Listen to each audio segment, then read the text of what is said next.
So hello guys, आप सभी का स्वागत है। रात के 9:30 बज गया है। आप सभी का स्वागत है मेरे यूट्यूब चैनल केरला CNC में। और मैं इस वीडियो के चैनल के थ्रू आप सभी को बताने वाला हूँ कि झारखंड में जो पेंडिंग था बी का स्कॉलरशिप, उसे रिलीज कर दिया गया है।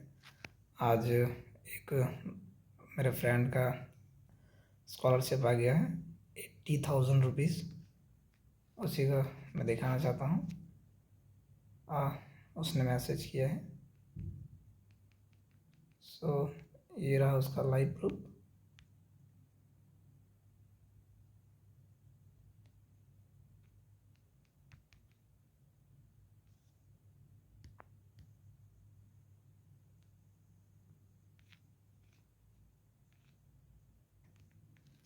ये रहा उसका लाइव प्रूफ।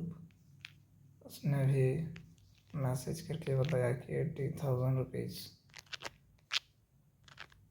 आ चुके हैं उसके अकाउंट में। So thanks for watching this video. If you are like to informative, you can subscribe and like this my YouTube channel Kedla CNC. Thank you.